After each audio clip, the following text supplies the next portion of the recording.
We have representatives from several congressional offices here, both Republican and Democrat, which is evidenced by the bipartisan nature of the concerns that we Americans have for not only Iranian policy in particular, but also for the plight and humanitarian concern we have for the inhabitants of Camp Liberty.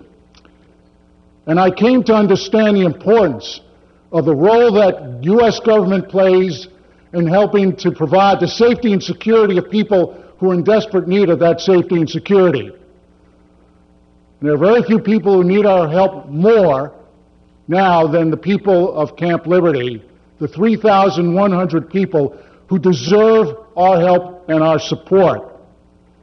One need not travel very far to understand the enormous implications of Iran with a nuclear weapon, of Iran as a state sponsor of terror, of Iran destabilizing our allies around the world, of Iran supporting the proxies of Hezbollah and Hamas and terrorist organizations inside Iraq that probably committed the atrocity that resulted in the mortar attack on February 9th against the inhabitants of Camp Liberty.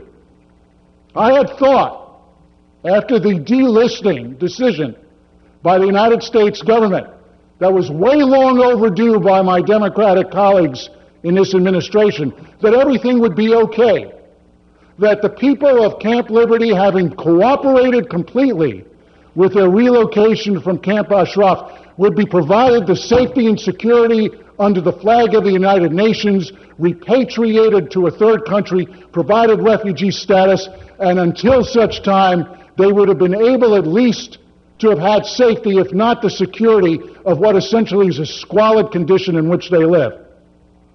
I was wrong. Those people did not have the safety and security that they had been promised to by a successive number of governments, by the United Nations representative in Iraq, Mr. Kobler, by the Iraqi Prime Minister, by the United Nations, and by the United States government. I am deeply disappointed.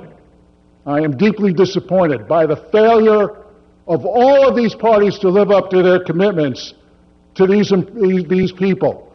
When a mortar attack, under the very connivance of the Iraqi government, because there could be no doubt that these Shiite militias that are operating with the connivance of the Iraqi government, result in the deaths of members of the camp, wounding over 100. And the best that Martin Kobler, a United Nations Special Representative, can find some ways to finesse the fact that this was somehow unexpected and uncalled for, and that's all he can do. I have a message to the United Nations and to Mr. Kobler. If you cannot do your job, then get out of the way.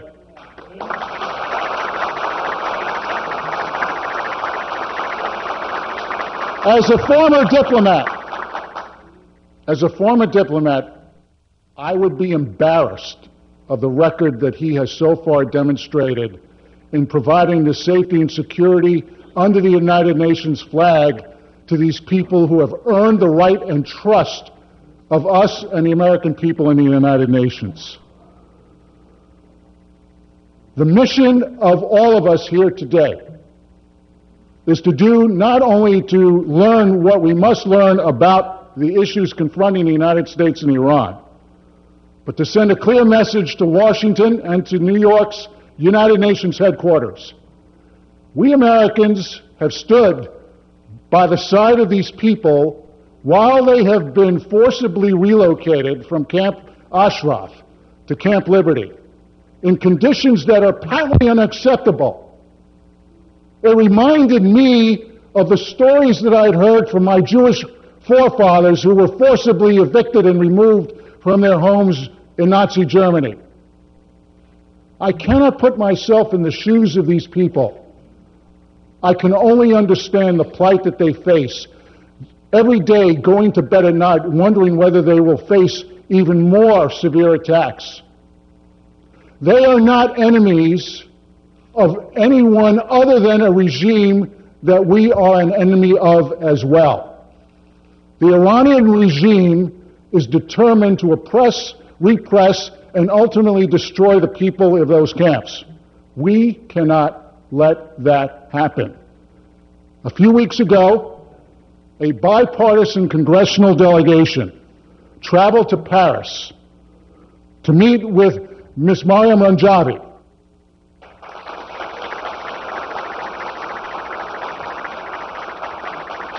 This bipartisan delegation met with her and issued a very important message to the Congress and to the people of the United States. And their message was the following. Number one, it's important to revisit the United States' relations with Iran in the wake of the repeated failure of the Supreme Leader and his government to accept the entreaties of the United States to engage in bilateral negotiations over an undisguised nuclear weapons program. Number two, it's important for the President and his administration to reach out to the democratic opposition in Iran, which we failed to do several years ago, so let's not commit the same mistake and not do that now. Number three, we must do everything possible to ensure the full protection of the inhabitants of Camp Liberty. I almost hate to use the word Camp Liberty. I find it's to be such an oxymoron. It is not Camp Liberty. It's a captive camp that deserves to be emptied by the United Nations as quickly as possible so these people can leave that camp behind.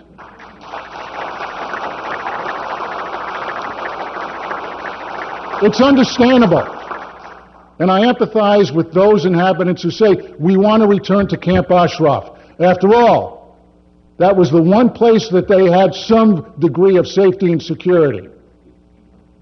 The conduct of the United Nations Special Representative, now I'm quoting the bipartisan committee of Congress that went to Paris, the conduct of Martin Kobler, Ambassador Kobler, is testament to the failure of the United Nations to fulfill its moral obligation and legal obligation to the people of Camp Liberty and to the United States government. And that is essential. It is essential for the United Nations to do everything possible to ensure the safety and security of those people, and that they should be declared immediately political refugees by the United Nations. I have a message to my new friends in the State Department under Senator Kerry. You have an opportunity to turn the page. You have an opportunity now to do what's right. You have an opportunity to hold the Iraqi government accountable. You have an opportunity to not fall victim to the entreaties of a government in Tehran that has only one interest in mind, and that is to eliminate the people of Camp Liberty and not to provide them the protection. It's not a hard message for any of us to understand, and it's not a hard message for any of us to implement. Thank you very much.